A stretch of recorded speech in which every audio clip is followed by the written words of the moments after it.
ਓਮ ਸ਼ਾਂਤੀ। ਅੱਜ ਪਿਆਰੇ ਬਾਪ ਦਾਦਾ ਦੇ 22/7/2021 ਦੇ ਮਹਾਵਚਨ। ਪਿਆਰੇ ਬਾਪ ਦਾਦਾ ਨੇ ਅੱਜ ਦੀ ਮੁਰਲੀ ਵਿੱਚ ਆਪਣੇ ਬੱਚਿਆਂ ਨੂੰ ਕਿਹਾ, ਮਿੱਠੇ ਬੱਚੇ, ਵ੍ਰਿਕਸ਼ਪਤੀ ਬਾਪ ਨੇ ਤੁਹਾਡੇ ਬੱਚਿਆਂ ਤੇ ਬ੍ਰਹਸਪਤੀ ਦੀ ਦਸ਼ਾ ਬਿਠਾਈ ਹੈ। ਹੁਣ ਤੁਸੀਂ ਅਵਿਨਾਸ਼ੀ ਸੁੱਖ ਦੀ ਦੁਨੀਆ ਵਿੱਚ ਜਾ ਰਹੇ ਹੋ।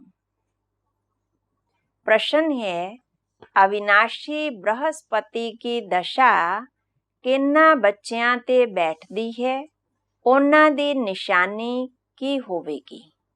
ਬਾਬਾ ਨੇ ਪੁੱਛਿਆ, ਅਵਿਨਾਸ਼ੀ ਬ੍ਰਹਸਪਤੀ ਦੀ ਦਸ਼ਾ ਕਿੰਨਾ ਬੱਚਿਆਂ ਤੇ ਬੈਠਦੀ, ਉਹਨਾਂ ਦੀ ਨਿਸ਼ਾਨੀ ਕੀ ਹੋਵੇਗੀ?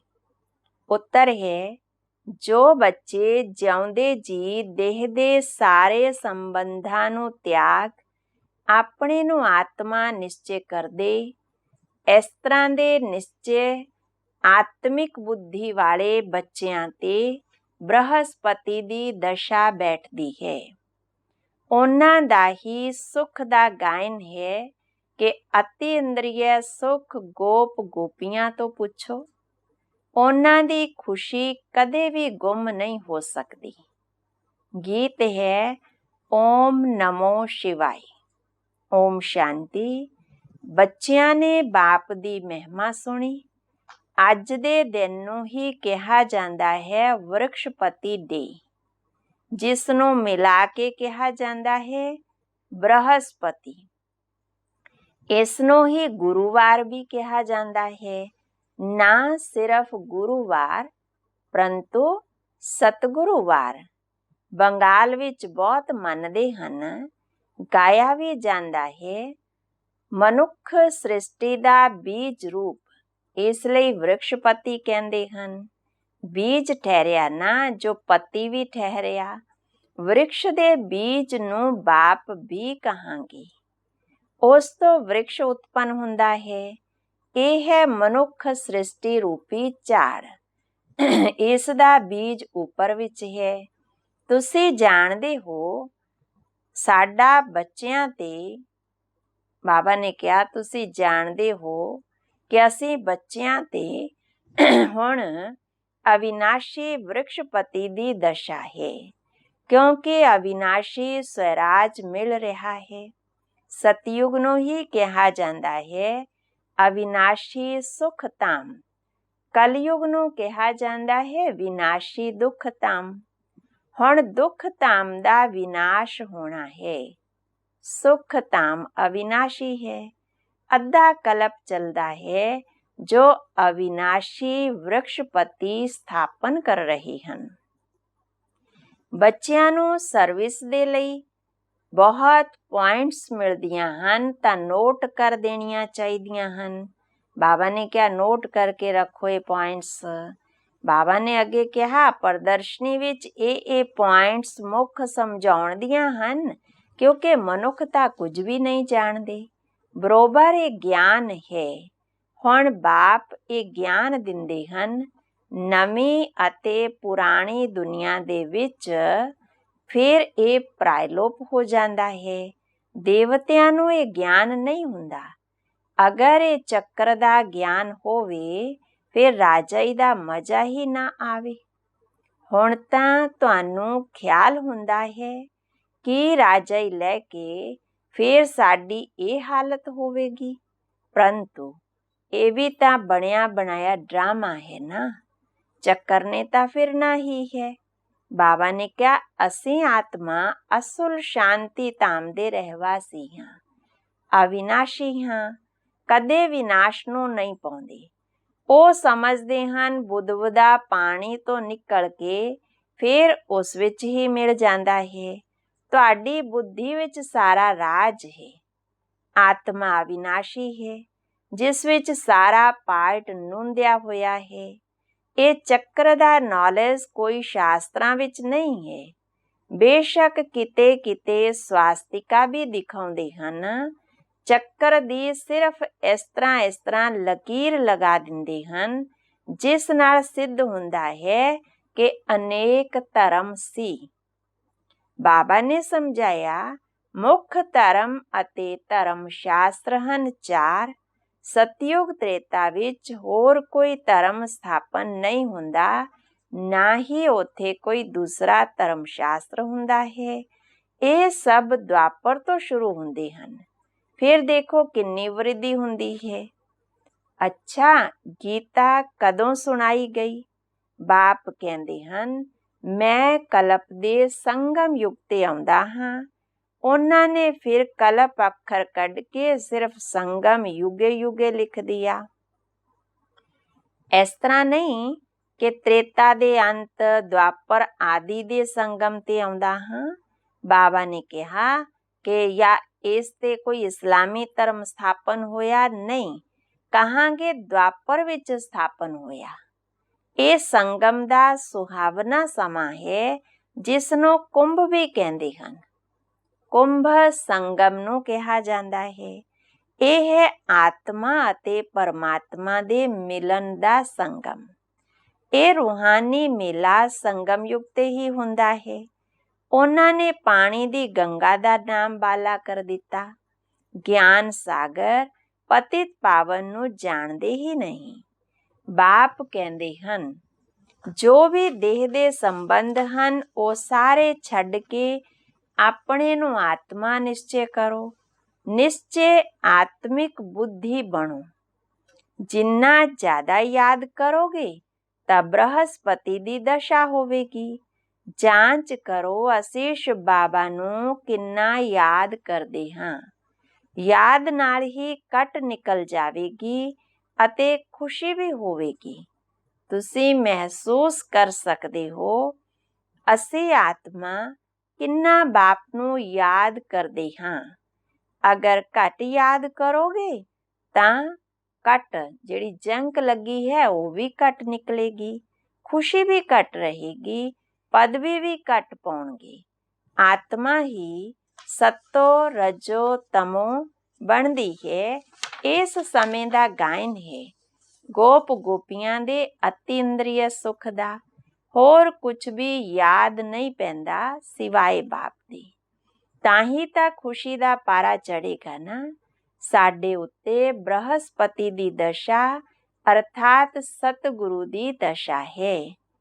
ਉਹ ਕਦੇ ਵੀ ਗੁੰਮ ਹੋ ਜਾਂਦੀ ਹੈ ਤਾਂ ਕਹਿੰਦੇ ਹਨ ਕਿ ਬ੍ਰਹਸਪਤੀ ਦੀ ਦਸ਼ਾ ਬਦਲ ਕੇ ਰਾਹੂ ਦਾ ਗ੍ਰਹਿਣ ਲੱਗ ਗਿਆ। ਰਾਹੂ ਦੀ ਦਸ਼ਾ ਬੈਠ ਗਈ। ਕੋਈ ਬਹੁਤ ਸਾਹੂਕਾਰ ਹੁੰਦੇ ਹਨ, ਕੋਈ ਸੱਟਾ ਲਗਾਇਆ ਤਾਂ ਦਿਵਾਲਾ ਕੱਢ ਦਿੱਤਾ। ਭਾਰਤ ਵਿੱਚ ਜਦੋਂ ਗ੍ਰਹਿਣ ਲੱਗਦਾ ਹੈ ਤਾਂ ਕਹਿੰਦੇ ਦੇ ਦਾਨ ਤਾਂ ਛੁੱਟੇ ਗ੍ਰਹਿਣ। ਤੁਹਾਡਾ ਦੇਵੀ ਦੇਵਤਾ ਧਰਮ ਵੀ 16 ਕਲਾ ਸੰਪੂਰਨ ਸੀ, ਉਸ ਨੂੰ ਗ੍ਰਹਿਣ ਲੱਗਿਆ ਹੋਇਆ ਹੈ। ਰਾਹੂ ਦੀ ਦਸ਼ਾ ਬੈਠ ਗਈ। ਇਸ ਲਈ ਦੇਵਤਿਆਂ ਦੇ ਅੱਗੇ ਜਾ ਕੇ ਗਾਉਂਦੇ, ਤੁਸੀਂ ਤਾਂ ਸਰਵਗੁਣ ਸੰਪੰਨ, ਅਸੀਂ ਨੀਚ ਹਾਂ, ਪਾਪੀ ਹਾਂ, ਕਪਟੀ ਹਾਂ। ਹੁਣ ਤੁਸੀਂ ਸਮਝਦੇ ਹੋ ਕਿ ਰਾਹੂ ਦਾ ਗ੍ਰਹਿਣ ਲੱਗਣ ਨਾਲ ਸਾਰੇ ਕਾਲੇ ਬਣ ਗਏ ਹਨ। ਚੰਦਰਮਾ ਦੀ ਅੰਤ ਵਿੱਚ ਲਕੀਰ ਜਾ ਕੇ ਰਹਿੰਦੀ ਹੈ। ਬਾਪ ਵੀ ਸਮਝਾਉਂਦੇ ਹਨ ਕਿ ਤੁਸੀਂ ਦੇਵੀ ਦੇਵਤਿਆਂ ਦੇ ਵੀ ਚਿੱਤਰ ਹਨ, ਤੁਹਾਡੇ ਦੇਵੀ ਦੇਵਤਿਆਂ ਦੇ ਚਿੱਤਰ ਹਨ। ਗੀਤਾ ਹੀ ਆਦਿ ਸਨਾਤਨ ਦੇਵੀ ਦੇਵਤਾ ਧਰਮ ਦਾ ਸ਼ਾਸਤਰ ਹੈ। ਉਹ ਬਾਬਾ ਨੇ ਕਿਹਾ ਕਿ ਹੁਣ ਬਾਪ ਇਹ ਰੁਦਰ ਗਿਆਨ ਯੱਗ ਰਚਦੇ ਹਨ। ਹੈ ਤਾਂ ਸ਼ਿਵ ਨਾ, ਉਹੀ ਗੀਤਾ ਗਿਆਨ ਯੱਗ ਹੈ ਜਿਸ ਤੋਂ ਵਿਨਾਸ਼ ਜਵਾਲਾ ਪ੍ਰਜਵਲਿਤ ਹੋਈ। ਪ੍ਰੈਕਟੀਕਲ ਹੁਣ ਤੁਸੀਂ ਦੇਖਦੇ ਹੋ ਕਿ ਕਿਵੇਂ ਨਿਰਾਕਾਰ ਬਾਬਾ ਨੇ ਰੁਦਰ ਗਿਆਨ ਯੱਗ ਰਚਾ ਹੈ। ਸਾਕਾਰ ਦੇ ਵਿੱਚ ਤਾਂ ਕੁਝ ਵੀ ਨਹੀਂ ਕਰ ਸਕਦੇ।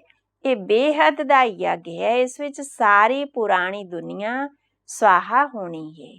ਬਾਕੀ ਤਾਂ ਸਾਰੇ ਜਿਸਮਾਨੀ ਯੱਗ ਹਨ। ਹੁਣ ਤੁਹਾਨੂੰ ਬੱਚਿਆਂ ਨੂੰ ਬਹੁਤ ਖੁਸ਼ੀ ਹੋਣੀ ਚਾਹੀਦੀ ਹੈ ਕਿ ਸਾਨੂੰ ਵ੍ਰਿਕਸ਼ਪਤੀ ਬਾਪ ਪੜ੍ਹਾ ਰਹੇ ਹਨ। ਸਾਡੇ ਉੱਤੇ ਬ੍ਰਹਸਪਤੀ ਦੀ ਦਸ਼ਾ ਹੈ। ਬਾਬਾ ਕਹਿੰਦੇ ਕਈ ਫਿਰ ਚਲਦੇ ਚਲਦੇ ਮੂੰਝ ਜਾਂਦੇ ਹਨ। ਕਹਿੰਦੇ ਹਨ, ਬਾਬਾ ਅਸੀਂ ਤਾਂ ਮੂੰਝ ਗਏ। ਪਹਿਲਾਂ ਤਾਂ ਸਾਨੂੰ ਬਹੁਤ ਖੁਸ਼ੀ ਸੀ, ਹੁਣ ਪਤਾ ਨਹੀਂ ਕੀ ਹੋਇਆ। ਇੱਥੇ ਆ ਕੇ ਬਾਪ ਦਾ ਬਣਨਾ ਵੱਡੀ ਯਾਤਰਾ ਹੈ ਨਾ। ਉਹ ਤੀਰਥ ਯਾਤਰਾ ਤੇ ਜਾਂਦੇ ਤਾਂ ਕਿੰਨੇ ਪੈਸੇ ਖਰਚ ਕਰਦੇ। ਇੱਥੇ ਤਾਂ ਹੁਣ ਦਾਨ ਕਰਨ ਦੀ ਗੱਲ ਹੀ ਨਹੀਂ। ਇਸ ਵਿੱਚ ਕੁਝ ਵੀ ਪੈਸਾ ਖਰਚ ਨਹੀਂ ਕਰਨਾ ਹੈ। ਉਹ ਜਿਸਮਾਨੀ ਯਾਤਰਾਵਾਂ ਹਨ, ਤੁਹਾਡੀ ਤਾਂ ਰੂਹਾਨੀ ਯਾਤਰਾ ਹੈ। ਜਿਸਮਾਨੀ ਯਾਤਰਾ ਨਾਲ ਕੋਈ ਵੀ ਫਾਇਦਾ ਹੈ ਨਹੀਂ। ਹੁਣ ਤੁਸੀਂ ਬੱਚੇ ਸਮਝ ਰਹੇ ਹੋ ਕਿ ਆਤਮਾ ਅਤੇ ਪਰਮਾਤਮਾ ਅਲੱਗ ਰਹੇ ਬਹੁਕਾਲ। ਤੁਸੀਂ ਜੋ ਪਹਿਲਾਂ ਅਲੱਗ ਹੋ ਗਏ ਸੀ, ਫਿਰ ਤੁਸੀਂ ਹੀ ਆ ਕਰਕੇ ਪਹਿਲਾਂ ਮਿਲਦੇ ਹੋ। ਬਾਬਾ ਨੇ ਕਿਹਾ, ਹੁਣ ਤੁਸੀਂ ਜਾਣਦੇ ਹੋ ਕਿ ਇਸ ਸਮੇਂ ਕ੍ਰਿਸ਼ਨ ਦੀ ਆਤਮਾ ਨੇ ਵੀ ਚੰਗੀ ਰੀਤੀ ਪੜ੍ਹਿਆ ਨਾ, ਪੜ੍ਹਾਈ ਪੜ੍ਹੀ, ਜਿਸ ਕਾਰਨ ਮਾਂ-ਬਾਪ ਤੋਂ ਵੀ ਉੱਚੀ ਪਦਵੀ ਪਾਈ। ਤੁਸੀਂ ਸਮਝਦੇ ਹੋ ਕਿ ਅਸੀਂ ਸ੍ਰੀ ਕ੍ਰਿਸ਼ਨ ਦੀ ਰਾਜਧਾਨੀ ਵਿੱਚ ਸੀ, ਸਵਰਗ ਵਿੱਚ ਸੀ ਨਾ। ਫਿਰ ਅਸੀਂ ਚੰਦਰਵੰਸ਼ੀ ਬਣੇ। ਹੁਣ ਅਸੀਂ ਸੂਰਿਆਵੰਸ਼ੀ ਬਣਨ ਦੇ ਲਈ ਸ਼੍ਰੀਮਤ ਤੇ ਚੱਲ ਕੇ ਪਾਵਨ ਦੁਨੀਆ ਦੇ ਮਾਲਿਕ ਬਣਾਂਗੇ। ਹਰ ਇੱਕ ਆਪਣੀ ਅਵਸਥਾ ਨੂੰ ਦੇਖ ਸਕਦੇ ਹਨ ਕਿ ਅਗਰ ਇਸ ਸਮੇਂ ਸਰੀਰ ਛੱਡ ਦਈਏ ਤਾਂ ਕਿਸ ਗਤੀ ਨੂੰ ਪਾਵਾਂਗੇ। ਹਰ ਇੱਕ ਸਮਝ ਸਕਦੇ ਹਨ, ਜਿੰਨਾ ਬਾਪ ਨੂੰ ਯਾਦ ਕਰੋਗੇ ਓਨਾ ਵੀ ਕਰਮ ਵਿਨਾਸ਼ ਹੋਣਗੇ। ਮਨੁੱਖਾਂ ਦੇ ਉੱਪਰ ਕੋਈ ਆਪਦਾ ਜਾਂ ਦੁੱਖ ਆਉਂਦੀ ਤਾਂ ਦਿਵਾਲਾ ਕੱਢ ਦਿੰਦੇ, ਸਾਧੂਆਂ ਦਾ ਜਾ ਕੇ ਸੰਗ ਕਰਦੇ। ਬਾਬਾ ਅੱਗੇ ਕੀ ਕਹਿ ਰਹੇ ਕਿ ਤੁਹਾਡੇ ਵਿੱਚੋਂ ਤਾਂ ਬਹੁਤ ਹਨ ਜੋ ਬਹੁਤ ਘੱਟ ਯਾਦ ਕਰਦੇ ਹਨ। ਇਸ ਲਈ ਬਾਪ ਕਹਿੰਦੇ ਹਨ, ਬੱਚੇ ਆਪਣਾ ਕਲਿਆਣ ਚਾਹੁੰਦੇ ਹੋ ਤਾਂ ਆਪਣੇ ਕੋਲ ਨੋਟਬੁੱਕ ਰੱਖੋ, ਚਾਰਟ ਨੋਟ ਕਰੋ ਕਿ ਸਾਰੇ ਦਿਨ ਵਿੱਚ ਮੈਂ ਕਿੰਨਾ ਯਾਦ ਕੀਤਾ। ਤੁਹਾਨੂੰ ਤਾਂ ਸਿਰਫ ਯਾਦ ਦਾ ਚਾਰਟ ਲਿਖਣਾ ਹੈ, ਆਪਣੀ ਹੀ ਉਸ ਵਿੱਚ ਉੱਨਤੀ ਹੈ। ਬਾਪ ਨੂੰ ਯਾਦ ਕਰੋਗੇ ਤਾਂ ਉੱਚਾ ਪਦ ਪਾ ਸਕੋਗੇ। ਅੱਛਾ, ਮਿੱਠੇ ਮਿੱਠੇ ਸਿੱਕੀ ਲਦੇ ਬੱਚਿਆਂ ਪ੍ਰਤੀ ਮਾਤ ਪਿਤਾ ਬਾਪ ਦਾਦਾ ਦਾ ਯਾਦ ਪਿਆਰ ਅਤੇ ਗੁੱਡ ਮਾਰਨਿੰਗ। ਰੂਹਾਨੀ ਬਾਪ ਦੀ ਰੂਹਾਨੀ ਬੱਚਿਆਂ ਨੂੰ ਨਮਸਤੇ। ਧਾਰਨਾ ਲਈ ਮੁੱਖ ਸਾਰ ਹੈ। ਪਹਿਲਾ ਪੁਆਇੰਟ, ਆਪਣੀ ਅਵਸਥਾ ਦੀ ਜਾਂਚ ਖੁਦ ਹੀ ਕਰਨੀ ਹੈ। ਆਪਣੇ ਕਲਿਆਣ ਦੇ ਲਈ ਡੇਲੀ ਮਾਨਾ ਰੂਟੀਨ ਵਿੱਚ ਡਾਇਰੀ ਰੱਖਣੀ ਹੈ, ਜਿਸ ਵਿੱਚ ਯਾਦ ਦਾ ਚਾਰਟ ਨੋਟ ਕਰਨਾ ਹੈ।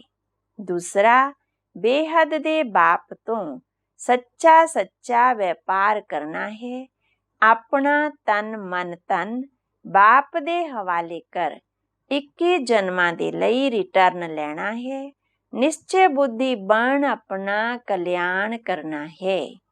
ਵਰਦਾਨ, ਆਪਣੀ ਸ਼੍ਰੀਮਤ ਤੇ ਵਿਸ਼ੇਸ਼ ਅਟੈਂਸ਼ਨ ਦੇ ਫਾਊਂਡੇਸ਼ਨ ਮਾਨਾ ਨੀਂਵ ਨੂੰ ਮਜ਼ਬੂਤ ਬਣਾਉਣ ਵਾਲੇ ਸਹਿਜ ਯੋਗੀ ਭਵ। ਬਾਪ ਦਾਦਾ ਦੀ ਨੰਬਰ 1 ਸ਼੍ਰੀਮਤ ਹੈ ਕਿ ਆਪਣੇ ਨੂੰ ਆਤਮਾ ਸਮਝ ਕੇ ਬਾਪ ਨੂੰ ਯਾਦ ਕਰੋ। ਯਦਿ ਆਤਮਾ ਦੇ ਬਜਾਏ ਆਪਣੇ ਨੂੰ ਸਧਾਰਨ ਸਰੀਰਦਾਰੀ ਸਮਝਦੇ ਹੋ ਤਾਂ ਯਾਦ ਟਿਕ ਨਹੀਂ ਸਕਦੀ। ਵੈਸੇ ਵੀ ਕੋਈ ਦੋ ਚੀਜ਼ਾਂ ਨੂੰ ਜਦੋਂ ਜੋੜਿਆ ਜਾਂਦਾ ਹੈ ਤਾਂ ਪਹਿਲਾਂ ਸਮਾਨ ਬਣਾਉਂਦੇ ਹਨ, ਇੱਕੋ ਜਿਹਾ ਕਰਦੇ ਉਹਨਾਂ ਨੂੰ। ਇਸ ਤਰ੍ਹਾਂ ਹੀ ਆਤਮਾ ਸਮਝ ਕੇ ਯਾਦ ਕਰੋ ਤਾਂ ਯਾਦ ਸਹਿਜ ਹੋ ਜਾਵੇਗੀ। ਇਹ ਸ਼੍ਰੀਮਤ ਹੀ ਮੁੱਖ ਫਾਊਂਡੇਸ਼ਨ ਹੈ। ਇਸ ਗੱਲ ਤੇ ਬਾਰ-ਬਾਰ ਧਿਆਨ ਦਿਓ ਤਾਂ ਸਹਿਜ ਯੋਗੀ ਬਣ ਜਾਓਗੇ। ਸਲੋਗਨ ਹੈ, ਕਰਮ ਆਤਮਾ ਦਾ ਦਰਸ਼ਨ ਕਰਾਉਣ ਵਾਲਾ ਦਰਪਣ ਹੈ। ਇਸ ਲਈ ਕਰਮ ਦੁਆਰਾ ਸ਼ਕਤੀ ਸਰੂਪ ਨੂੰ ਪ੍ਰਤੱਖ ਕਰੋ। ਅੱਛਾ, ਓਮ ਸ਼ਾਂਤੀ।